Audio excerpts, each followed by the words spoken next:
And welcome to another episode of the PiXL Drone Show, the show where we talk to industry professionals about how they use drones in their field of expertise.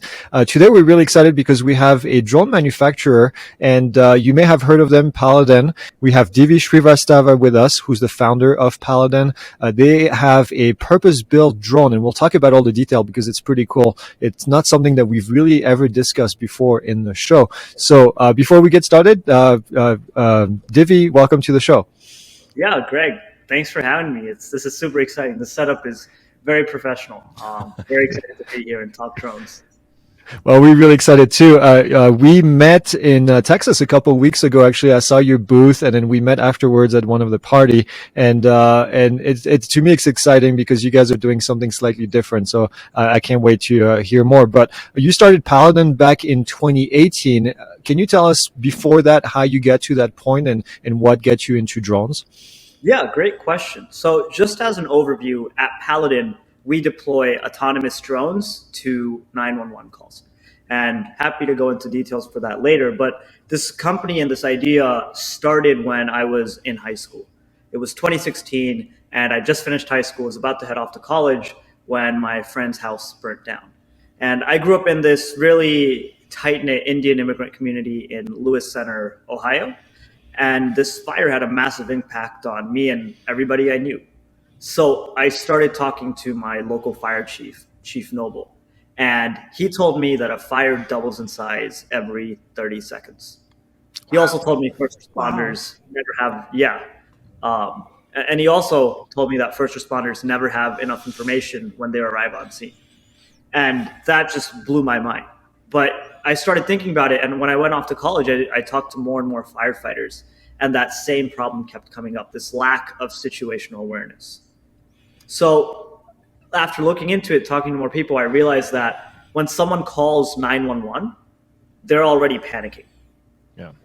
All they see is a massive fire that might kill them, or they're driving down the highway, they saw smoke on one side or the other. But that person isn't necessarily trained to say that this is a two-story structure fire, showing signs of early collapse, for example, or what the surrounding conditions are, if there's vegetation, if there are vehicles nearby. What's the profile of the house?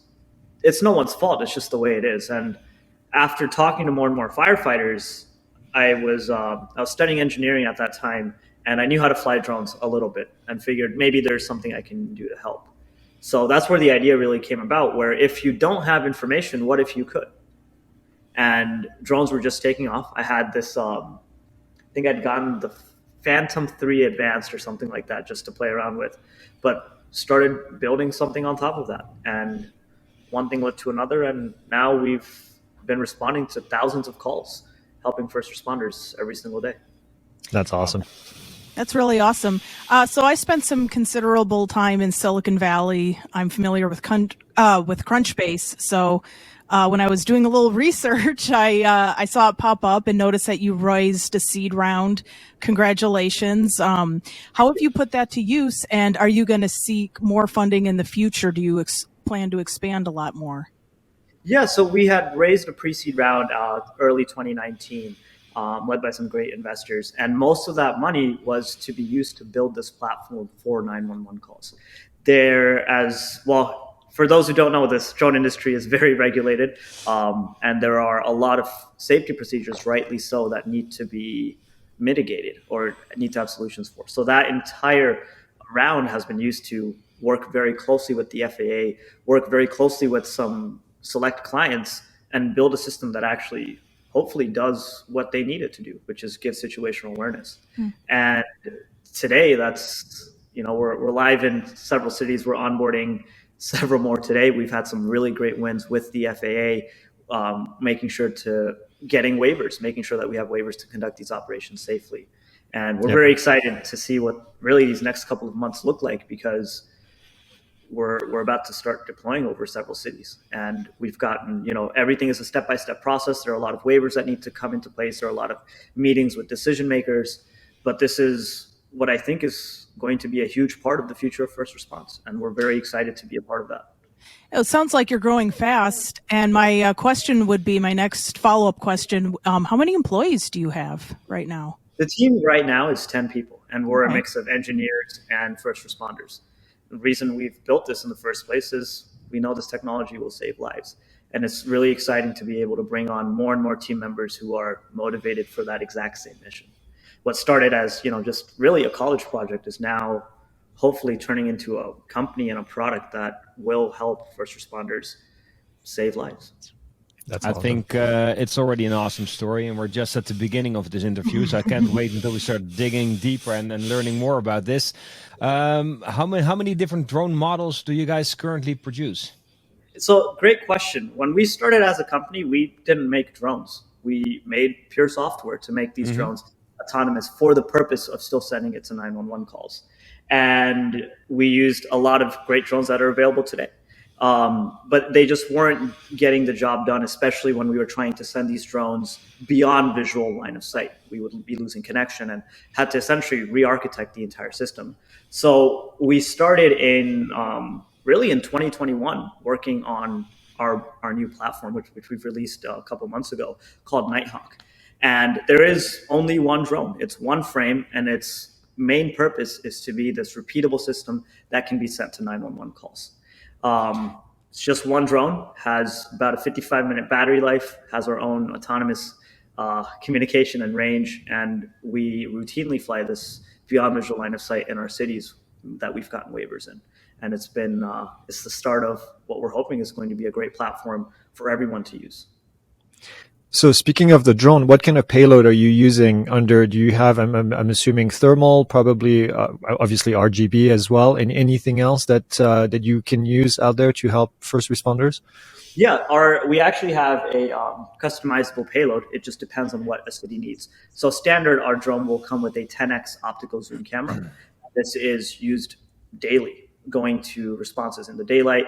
Even if we're going to fire alarms, being able to get a 360 view of exactly what's happening, get more situational awareness. We also offer thermal payloads, dual payloads, spotlights, whatever a department really needs.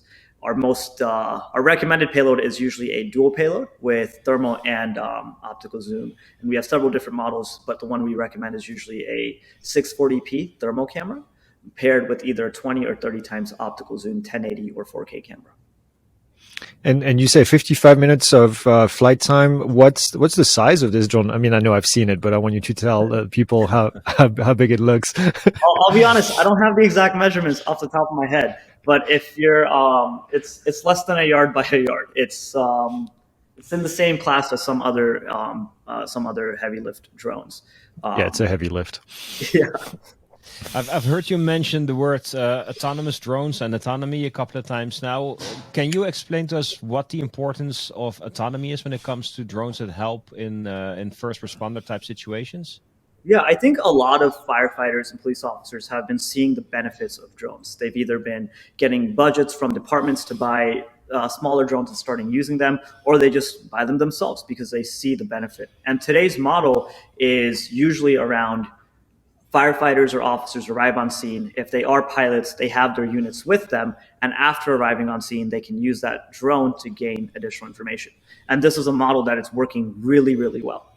Arrive on scene with the unit, train yourselves, and get that information. It's saving lives today. Does that mean that the drone is intended to get there first, basically? That's how we look at it. Yeah. There are so many responsibilities that first responders already have when they are responding to an emergency.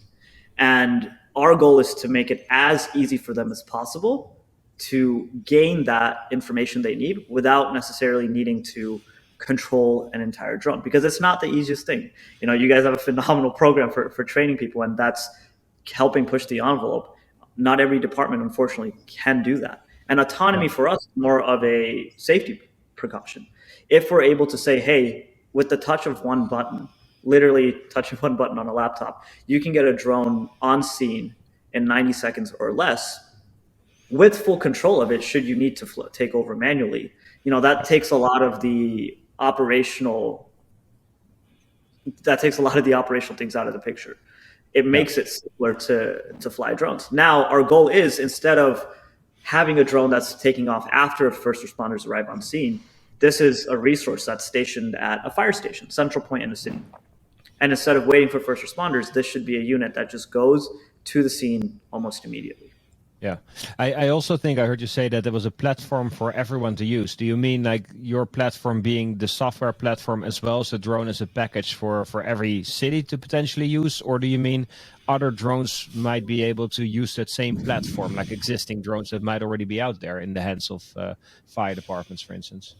Yeah, I was referring mainly to the fact that our platform is made for firefighters, police officers. It's one area, one website, one application that Yeah. everyone can access throughout a city. Beyond that, we do have integrations with other manufacturers because there are great drones out there, and it doesn't Yeah. make sense to not work with them. There are so many great companies making things for first responders, building phenomenal products, and I think it's a disservice to the industry to not work together and build really the best product possible.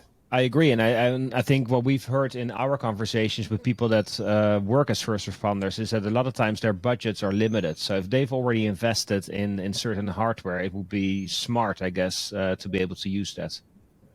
Yeah, and our goal still is to have autonomous drones that are responding to emergencies. Yeah. That's been the goal since 2018. That's been the mission, and that's what we've spent such a long time trying to understand how to do. There's a lot of operational things, a lot of tech things, a lot of waivers. In doing so, we've built technology that works with other drones. So why not make things that work for everybody? Yeah, makes sense. So 2 weeks ago, we were talking to Romeo Dersher from Otarian, and that's kind of, I don't know if you're familiar with them, but that's kind of their product is to make sure that everything is standardized. Is this something that we can expect to see in your drones eventually? Are you guys thinking of doing this kind of work with a platform that would be more open source? So we currently use open source code for our drones right now. In working with other people, we're basically saying, hey, this drone exists, and if you guys want to work with us, let's please have a conversation and just see where that goes. Our goal is to work with whatever is the best system out there. And if someone brings something out that's better than what we have, great. Let's see what we can do and work together to make a better product. Did that That's answer awesome. your question? Yeah, absolutely. So how and where are your drones manufactured? Our drones are all manufactured here in Houston. I'm actually at our office right now. Oh, wow. Yeah, here's a skeleton frame. I don't know if you guys can see it. Oh, yeah. So we usually get a lot of, we get parts manufactured from different people across the country and internationally, and everything is then put together here, soldered, wired together. It's sometimes gets a bit messy, but everything is tested here because our first clients were in Houston. And we soon realized that if we're going to build our own hardware, at least something for DFR specifically, it just works better to be able to do everything here. Our process today is we build the drone, we test it in Houston. We had to make sure that it would work in Houston weather, in the scorching heat, the humidity, the rain. And that's, I think, helped us build a more rugged platform so far. And we really believe in building drones for the environments we're going to be flying in. So might as well test them here. Is that going to be the new saying? If you can fly it in Houston, you can fly it anywhere? I don't know if there's a direct connect there. We're still doing significant testing in cold areas with obviously snow and sub-zero temperatures. But Houston's presented its own challenges, and we've been fortunate to be able to tackle them and have a great team just solving day in and day out. I've been to Houston a couple of times, and I remember how hot and humid it can be down there in the summertime. Now, I applaud you, first of all, by the way, for manufacturing drones and designing and developing them here in the United States. I mean, we've spoken to a few people who are trying to do that, and quite successfully, actually. I give you a lot of credit for that, because people seem to think that manufacturing always needs to take place in the Far East, and you're an example of that not necessarily being true. Do you have any ambition to make your drones become part of the Blue SUAS program, the manufacturers in the United States drones? Yeah, we're always happy to have in conversations with them. Blue UAS is a great list, especially with the new version, with the new list that they've released of drones that are built in the United States, and we're seeing how we can be a part of that. Awesome. So as we all know, COVID did create a supply chain crisis, and I'm wondering if that has impacted you in any way. It's definitely impacted us in some ways. Parts are definitely more difficult to come across. Prices are up. But we've been fortunate in that a lot of the things that we're working with, we can print ourselves, or we can work with several different parties, either across the US or internationally, who have different parts. It does take, it has taken more time, essentially. Lead times are higher if we want to get parts manufactured or we want to get things, here fabricated. It takes a little bit more time, but we're just starting out. We haven't had to build 1,000 drones just yet, but it's good to know that even when we need to, we're very excited to be working with great partners who are capable of handling those loads. So you have your supply chain sorted, even in I wouldn't say 100% sorted. We're constantly making changes on Nighthawk itself, right? We have a stable platform that we're using for our deployments, but we're constantly seeing, hey, this is something that isn't working. This part doesn't work as well. Okay. How do we change it out? We never want to be stuck with just one thing, right? You always want to make something better. Yes. And every single time we fly, we get more information. We see what's working and what's not. We see in the industry a lot of gripes from customers talking about customer service or the lack thereof with a lot of the large manufacturers. How is this a pinch point for you? How do you guys deal with this, especially being smaller, where I'm sure you have a team that's working on a lot of different things and wear a lot of different hats? Yeah, definitely a lot of different hats. But when this company was started, I was spending 12 to 16 hours a day at a fire station, just trying to understand what works and what doesn't work. I'm not a firefighter. I'm not a police officer. I don't have anybody in my family who has any type of that experience. And the only way for me to learn is to be there. And I've, again, been very fortunate to be allowed access to these places and just learn. So when we onboard customers, the number one thing is making sure that we're building something they actually want, making sure that they have access to me, my team at any time. Emergencies don't have hours. They don't have office hours. And that's the industry we're in. So it's very important to us that we're communicating with them, letting them know, hey, this is what our product can do. This is what it can't do. This is what we might be able to do. This is what we definitely won't be able to do. And in doing so, I think it's helped us build something that we're trying to roll out as quickly as we can into as many cities as we can. Awesome. Who would you say is your biggest competition?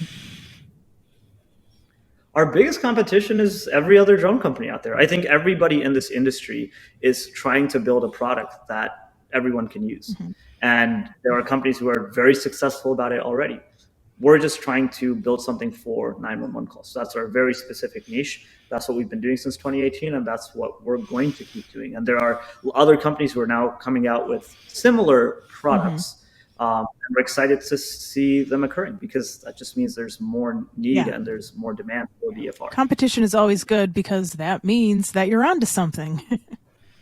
Hopefully. Sounds like you are, for sure. So you're a few years in now. I mean, what have been some of the biggest challenges in starting a drone manufacturing business here in the United States? The biggest thing is figuring out what drone, like how are we actually going to build the thing? We've been really fortunate to have a great team of engineers. Now, I built our very first product when we were working with just pure software, and we were able to build a team that basically took that core automation, that core technology, and put it onto different drone frames. When we started building Nighthawk, we went through about 6 different iterations of frames before we finally landed on one that seemed to work. Right, our first one was this, you just buy things online. When you don't know how to do something, I usually Google it, and we didn't know how to build a frame. So we're like, okay, what frames exist? Can we use these frames? Can we get one unit working with our automation software? It doesn't need to have a gimbal, doesn't need to have a great flight time. Can we do it? Yeah. Okay, we did. I don't know where it is, but it's here somewhere. But then once we know that we can fly, and we can fly autonomously, and we can fly beyond visual line of sight within these conditions, okay, how do we increase the flight time? What are the different payload options we want to look at? So it's managing all these different things and combining them together. And really one of the biggest things is finding other people who are doing these little components significantly better than you are and finding ways to work with them, because none of this comes together with just one person or just one company. It's a massive team of not just Paladin, but our partners that we work with to make sure we're building a platform that's safe for first responders.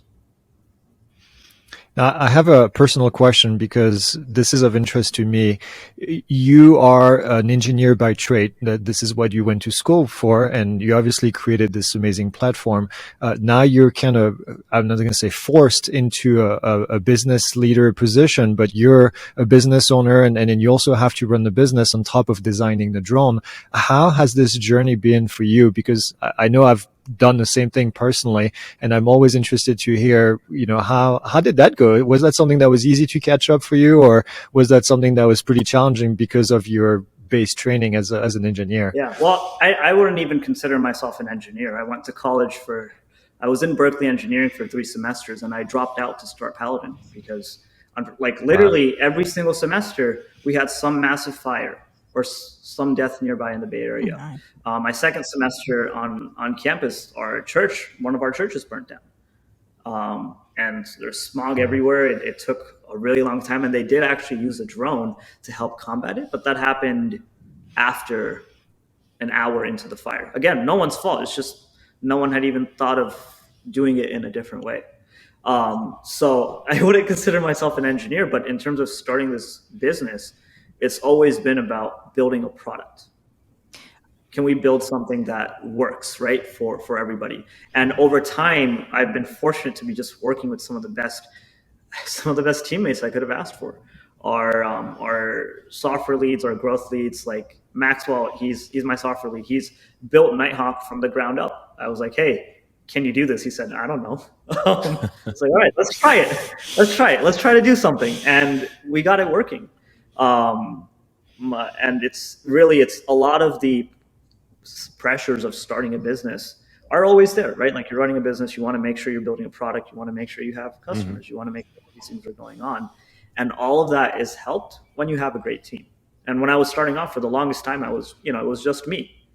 And that's fine. That's what you have to do sometimes. But as you do that, build something that you can hopefully transfer onto others that do it way better than you do. Max is a phenomenal engineer. I'm glad he's taken charge of things because he's way better at it than I am. And that's what I try to do.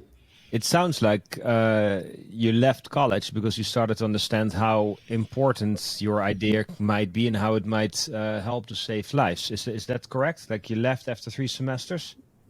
Yeah, I was debating it for a really long time, like what to do, because this just seemed to have an urgency. And college is great. I think education is incredibly important. Everyone should pursue it. At that time, I was thinking, okay, I'm working on something here that might be really important. And I also obviously have my college. But at that time, I was thinking, this seems to have some sort of urgency. Well, and that's where I'm getting with this question. Is like, you fully understood the importance of how drones can be used to help save people's lives. You left college for it. You took the risk to start your own company. In working with all these first responders, do you feel that people get it finally? That people understand that drones can be this important and this useful in those kind of disaster scenarios or like fires? I think it's just starting to take off. I think it's so inspiring to see stories seeing success stories from departments using drones. And that now is translating to our departments trying DFR, and we're starting to see success stories, right? If we can say that we're able to de-escalate a situation, no one got hurt, right? Or we're able to help decrease the amount of time firefighters spend at a raging fire because our thermal camera can show exactly, hopefully, where everybody is and hopefully come to a better outcome. Again, we're not the people risking our lives here. We're just trying to build tools that others can use really easily. We've covered so many stories where there's a little kid lost, and it's the winter, it's turning dark at night, and there's all these volunteers trying to find a 4-year-old kid, and then there's one guy with a drone with a thermal camera finds the boy within 4 minutes. And this is not a one-off story. I can give you probably 20 at least in the last 2 years that are very similar and that show the importance of drones. Can we back up a little bit and go back to the 911 phone number and the drones as a first responder program. Like, you're supporting that. Can you tell us how it works and how you guys are involved in that? Yeah, so that's what the company was started for. Again, sending drones to 911 calls. The entire concept is when someone calls 911, what type of information can they get across to the firefighters, to the police officers, to the dispatchers? Reality is not a lot. So when someone calls 911, if we have their general location, which again, they're calling, right? They're trying to state where they are. Let's send the drone there first. Or at the same time. The drone launches the exact same time that firefighters are responding. But with the drone, you're not worrying about traffic, right? It's a straight line exactly to that location. So how we make this work is we have Nighthawk, our own drone, sitting outside of a fire station, centrally located in a city. Our software, Watchtower, is integrated with the city's software. So when a 911 call comes in, they are able to literally from the dispatch center, if they are Part 107 certified, they have that training, deploy a drone by clicking one button, by just clicking start. Yeah. The drone takes off and it arrives on scene usually within 90 seconds. Once it arrives, that video feed is sent to the firefighters who are on their way. The dispatcher who's on the phone trying to understand what's going on can see it right in front of them. We have dedicated screens in our cities for our video feed when the drone responds. And so far, we've seen that this helps reduce response times, helps locate missing people, helps locate stolen cars without anyone getting hurt. And, we've been working with very small cities who've been they've just been so supportive of the entire program of working with a small company to work with, okay, these are the challenges we're seeing. This is how we're going to fix them. And now that's helped us build a product that we're taking to bigger and bigger clients. And that's exciting for us. That's exciting for the industry. Yeah, so with seconds, all the people that need to know now have a visual feed of the situation. Yeah, and they can control that visual feed from their laptops. Wow. That's amazing. Can I ask, in case anything was missed, what else does the software and the back end offer for the first responders and their team? Yeah, we've seen so many departments start drone programs or even buy drones, and they just don't get used because of either a lack of training or a lack of use cases. So on our software end, not only do we have a platform that automatically dispatches drones daily to 911 calls, it's fully integrated with all of the drones that we connect into the system, allowing you to manage the flight data. If there are recordings of it, everything is in one secure location. We know if anything is happening to our drones, if we're seeing subpar performance, we're able to notify the departments, hey, maybe we need to swap out the batteries if the batteries need changing or if we're reaching too many cycles. It's all comprehensive. And beyond that, all of the logging that we do that we're required by law, every single flight to submit monthly, it's all there, automatically uploaded through our dashboard, through our data management and collection system. So I'm assuming that on the back end, all of this is done beyond visual line of sight because you're pushing a button, the drone takes off and goes and it's fully autonomous.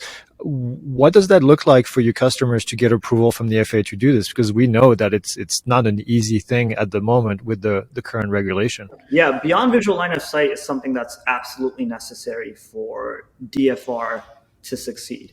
And we've been fortunate to be able to get waivers for our clients. And the reason we're able to is, one, we're using Nighthawk, which doesn't lose connection when you fly beyond visual line of sight. There is no limitation of a controller and drone connection. We constantly have telemetry, we constantly have video feeds. Beyond that, in every single operation, we have mitigations. So every single time a BVLOS operation is done, there is not only a pilot, a PIC as we call them, pilot in command, there are also visual observers throughout the city that are able to notify that PIC if any aircraft are coming their way. This entire industry is about mitigations, right? Making sure we don't have drones falling out of the sky, making sure we're able to deconflict airspace. And as we keep looking into more and more technologies that are able to do that, right now, every single one of our cities has a network of visual observers able to look at the airspace, notify anybody of anything coming our way. And all of our drones, all of our operations are geofenced, meaning if they physically cannot go beyond a specific boundary that we set on our software. Yeah, I was wondering about that. And then the visual observer, did you mention anything about visual observer requirements? Yeah, we have every single flight that we do conducting beyond visual line of sight has not only a PIC, but also a visual observer separately to be able to look at the airspace. I mean, if you are operational in a certain town, that you have basically created a map of the town, identify areas where you cannot fly, identify areas where you can fly, try to avoid maybe flying over moving vehicles or flying over people. I mean, is that all built into the system, all those kind of parameters? It's 100% built into the system. And when we onboard a city, the very first thing we do is we'll fly out there. We want to know exactly what the airspace looks like. And this is after we've already done analysis on it, submitted it to the FAA and gotten these waivers approved. We go out there with our team, map out exactly what that town looks like, what are the tall cell towers that we need to watch out for, tall buildings, and put them into our database. Because again, we don't want drones to be crashing, hurting people. So that safety is number one priority. So this might mean that if your drone takes off from a firehouse and it goes to the scene of an incident, it might not fly in a straight line. It might actually go around certain obstacles or avoid certain areas in order to make that flight as safe as possible. Exactly. If we know that there are areas that we need to avoid, whether for regulatory reasons or whether for just, hey, that's a really tall building, let's not crash into it. All that data gets put into our system. It's loaded onto the drone constantly, and the drone makes smart decisions. Well, we hope the drone makes smart decisions, and that's what we've been testing and confirming every single time before we go out and give this. So I can imagine if you have a city, let's say in Southern California, and it's a relatively flat landscape, it's sunny, it's beautiful weather. I mean, that's like an ideal setup, I would imagine. But now let's say if you're in, I don't know, Westchester, New York, where I live, where it's more hilly and there's more rain and more clouds and foggy conditions. Like, how do you factor those kind of things into your model? We're very, very careful about the cities we work with. As much as we want this technology to be everywhere, like we're 100% recognizing that every single city is different, and there are environments that we should not be flying in. You know, like we're not going to be approaching Manhattan downtown and saying, "Hey, we're going to put drones everywhere." That's not safe. There's so much significant testing that needs to go on. The cities we work with are suburban, urban areas. Even if they have tall buildings and have hills, all that data is entered into our database, and our drone acts accordingly. But we definitely are careful about who we work with, at least initially, because we want to see more success stories. We don't want to be trying something unsafe. So does that mean you can fly in the rain, or you can fly, or do you have an IP rating for the drone? There's no IP rating on the drone yet, but we do fly constantly in up to 2 inches per hour. Houston rains all the time. If you guys have ever been here, it's always raining, it's always hot, and we have to build our drone to be at least able to withstand those conditions. Wow. So we ask every guest on this podcast about remote ID. What is your opinion, and how do you think it's possibly going to impact your business? I think remote ID is great. I mean, if you look at the existing aircraft and aviation rules, most aircraft need to have some sort of transponder on them to be able to recognize exactly where they are, ADS-B and something of the sort. There needs to be some sort of similar system for drones. And we already were able to give our drones exact identification, send it out to anybody who needs it. There is no set standard just yet, but if there ends up being one, great. I think it's super necessary. Like in the cities that we're working with, they have private companies that are using medical evacuations. How do we make sure we're not crashing into each other if we don't have direct contact, right? Like we set up communications and we set up radios and things like that, but there needs to be some sort of communication beyond just that. Air traffic control systems today exist and they work really well. So as a manufacturer, have you been working on a remote ID solution that meets the requirement for September 2022, which is this year, or are you going to rely on modules at the moment? We have something that we've been working on, but we also know that there are several other modules that work really well. And for us, it's about finding whatever works best. If we can build it and it works exactly to specifications, great. If someone has a better solution and we can easily integrate, awesome. The goal is to build something safe, right? Something that works, and you only do that by working with others.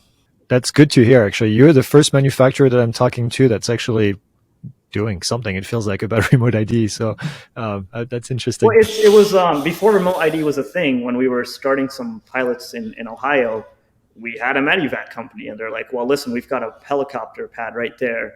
How do we communicate with y'all?" And we're like, "All right, well, just here's our drone's information." Earlier in this conversation, you mentioned that you're not really restricted in terms of how far you can fly other than battery life, but not when it comes to the radio transmission. Do you guys not use radio transmission? Do you use a 4G network, for instance, or how does that work? Our communication is basically a mix of everything, Yep. Including radio and including 4G, as well as some others. The minute we are beyond radio range, the drone automatically transfers over to our secondary form, and that allows us to control this with about anywhere, usually less than 300 milliseconds of latency, although our average is around 100 or less. And can you tell us what that secondary form is? Because it sounds like that's the special sauce, or not? Maybe a little bit. We might have some more announcements on that in the next coming weeks. All right, cool. Thank you.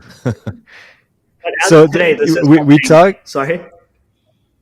Oh no, go ahead. This what we're using today is being used by cities. It's nothing that we're hiding, or this is put into all of our waivers, all of our applications, and the FAA seems to think it's at least a part of a mitigation. Is like the rollout of the 5G network, is that relevant to you or important to you, where you would have access to a network that has much higher data transmission rates?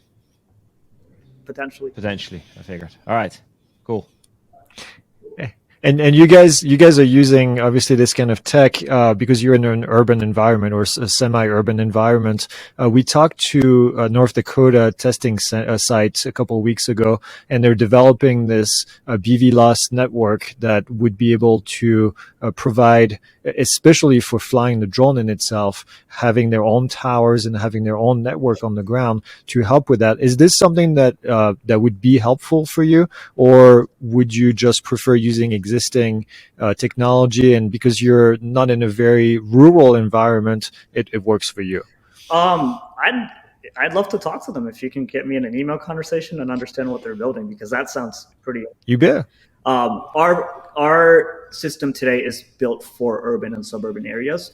We're not building a drone yet, or our technology is not made for rural areas. And there are several solutions out there that work better than ours for those use cases.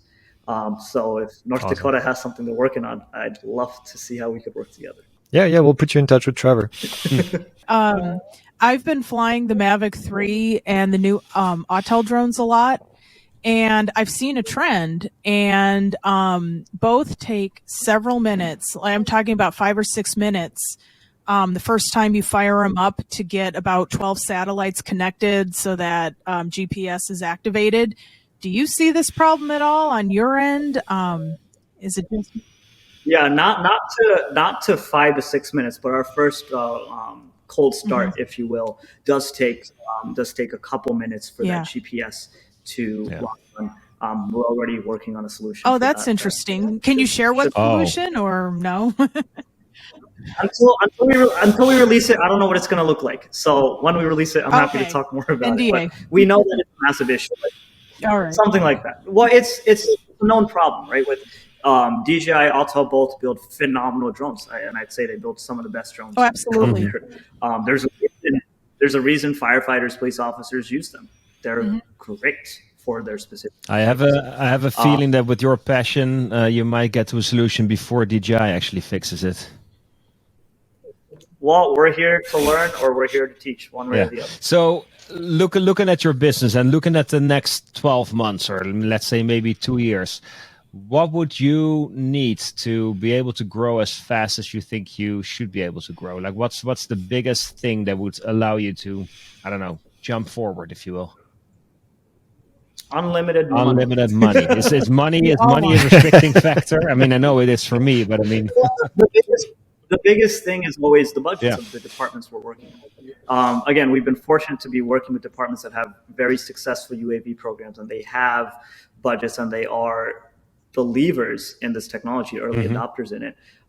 The next year is crucial for us as we find more of these cities and start building out these use cases in these larger departments. Again, we've already flown thousands of missions, and they've been with our select clients. It's going to be very exciting to see how that narrative around DFR is going to change as we spin up more and more pilots, and this becomes more used really across the country. Can you tell us more about how many cities and perhaps even which cities you're active in, or is that sensitive information? The city that we're active in today is Memorial Village's police department right out of Houston, Texas.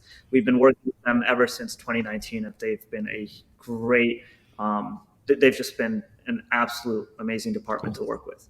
We're spinning up 5 new programs across the country. We'll be announcing them very soon, but we're very excited all across from one coast to the other and parts in between. Questions? Oh, sorry, Greg. How has your experience been working with the FAA when a young startup company like yours is trying to push the boundaries of the drone regulations? It's been a surprisingly reactive process in that when we first started the company, there wasn't a lot going on in terms of finding ways to speed things up or even to create templates. But over time, the FAA has done kind of what I think is a really good job of making sure that we're continuing to push on the boundaries while still making sure things are safe. What that means for us is the first BVLOS waiver that we ever got took us about 8 months. It took a really, really long time, but for the right reasons, right? This is such a new thing. We were presenting something that really hadn't been tested all that often before, and there were several mitigations that we had to make. Today, we're getting them in weeks, following, again, the exact same mitigations, the exact same procedures, but it's the success of previous flights, the success of previous stories that help us speed along this process even more. And it's been great working with the FAA. They've got their job to do, and we've got our job to do, and we're very excited to be working with them, submitting new proposals, submitting new waivers, and just always pushing forward. And I think the FAA is also just seeing so many departments wanting to use drones. They're seeing this, that, you're not delivering pizzas. You're really trying to save lives. You're trying to find people. And that has such a higher importance. And the FAA is responding. More and more departments are getting waivers. More and more departments are conducting operations. And we're getting more and more BVLOS waivers. Yeah. That's good to hear. That's really good to hear. As a drone manufacturer, what is the feature or the features that you would like to see on your drone, but at the moment you just can't have that because of technology? What's the technology limitation that you wish you could just put aside and that would make your drone just perfect? I think the biggest thing would be battery. If we can have unlimited battery, then we can put bigger payloads on the drone. We can add very, very, very fail-safe parachutes to the drone. If we don't have to be worrying about, how's that battery going to handle how's all that going to work? If we're able to increase battery technology, that solves so many problems. Because the biggest thing for a drone is, one, how safe is it, right? Like, if it's up in the air, can we keep it safe? And second, what can you do with it? Which is usually the payload and the range. So we've solved a lot of the payload issues, we solved a lot of the range issues, but we want to keep making this safer. If we can have a 2-hour flight time with better batteries and a parachute on it, and that kind of really helps decrease the risk to anybody who's underneath it for any reason. And using a crystal ball, do you think this is something that we can realistically get to in the future? I think battery technology with all the EV cars will be increasing. I wouldn't be the one to place a bet on where it goes in the future. What we know is with current battery technologies, we already have a drone that can get 55 minutes of battery with a payload. So how can we make that better, right? We have something that works. Let's keep making it better while making sure we're always on the lookout for other people doing great things with battery technology. Yep. So I fly commercially. I do photography, some videography, and of course I insure my drones. What you're doing, though, is quite different. You have autonomous drones flying through urban areas, got a lot going on. So what does insuring your fleet of drones look like? We have our own insurance. Every single drone that we put out there is insured by ourselves. And when we work with a city, we also usually add it into the city's insurance. It just depends city to city how how their legislature looks Oh, like. so I'm curious, how do you insure it yourselves? Like, you don't go through an agency or a company? I mean, I go through someone. Oh, That's right. Yes, we work with insurance I know. companies. We Okay, don't have our sorry, I own was insurance. confused. Not an insurance company. Sorry, yeah, no, we have insurance on our drones that we Oh, use okay. third parties for. We also usually add the drones Okay. onto existing city I mean, policies and city. That's city to city. I what mean, their relatively requirements are. speaking, is it more pricey, or how do they price it out for you? What's the risk assessment? It's Yeah. definitely more pricey, right? Like we're flying in these suburban urban areas, again within FAA regulations, within these guidelines, but it's still something new. So those are some of the costs you eat in the beginning, but that's something we're very excited to see change. The main thing is here is, what's it going to take to get autonomous drones in every Yeah. city in the US? And the answer that I have so far is, well, it's going to take 10 people to say yes to trying this and seeing how that goes. Well, I have a curveball question for Oh, you. here we go. You knew this was coming. So what is your favorite drone to fly? My favorite drone to fly is the Mavic Mini Air 2. Oh my God, what a great drone. It's great. I love it. It's so tiny. It's less than 255 kilograms. They put a 4K sensor on that thing. It's super stable. I think it's great. I think the fact that you can get a drone that safe, that just stable in the air for less than I think without the Flymore package, I think it's less than $500. It's Tiny little sort of kids. amazing. It's an absolute. It's a great product. That would be one of them. The other one, I really like the Mavics. They're great. They're great drones. Although my favorite probably has been the Phantom 4. I know they don't make them anymore. Those were fun. Awesome. I want a Phantom 5. That's a workhorse. No. Well, Sorry. Divy, maybe Chaya will tell us when that I comes out. haven't heard anything he about knows the all Phantom all the 5, but I tricks. think Divy, if you like the Mini 2, then you might be getting excited soon. I've heard Or let's keep it. Oh yeah, because you've Chaya's- probably seen the leaked patents and stuff. Autel has a Nano, and I've been flying the Nano Plus, and they've put a 50 megapixel camera on, but they need a new firmware update because there have been a few camera profile issues. But anyway, I don't know if you've heard of that. Kind of the same idea. I haven't flown a Nano yet. I'd love Yeah. to fly one. I haven't flown it yet. The other really fun drone are like the ones that have no safety systems. They're like tiny Pico drones that they fly themselves. They've got no stability, but you can crash it into any such wall, keep it indoors, in a relatively safe environment, and just have fun with it. Those are really fun. Awesome. That's awesome. Well, Divy, thanks a lot for spending an hour with us talking about everything that you do. You're very passionate, and we definitely wish you a lot of success with the company. This has been a great discussion. Yeah. Thank you so much, Greg. It was great to be on here. It was great meeting y'all in Texas. And if you're in Houston, Oh, let we'll me swing know. by for sure. Definitely. I Please wish I do. talked Yeah. to you a few months ago. I was Yep. in Houston in December. Yeah, see, I think Houston's my favorite city by far. It has its problems. It has significant problems that need to be solved. It also has the best food. It's got great music. It's got great people, great energy. Anyway, this is not about Houston, but come on All right. by. Well, we'll keep you up to that one. I was there in We will. 2016. They had a music festival, and it's slipping my mind. What's that? The rodeo? Not the Was it rodeo. the rodeo? No, it was like a hipster music festival. Like Aphex Twin was headlining or something. It was like December 2016. Yeah. I think it was like day to night. It was day to night music festival. I've been to so many that they kind of just slipped my mind. But I agree with what you say about Houston. It is really cool. So Awesome. Well, if you enjoyed this episode, PiXL Drone Show goes out every Tuesday.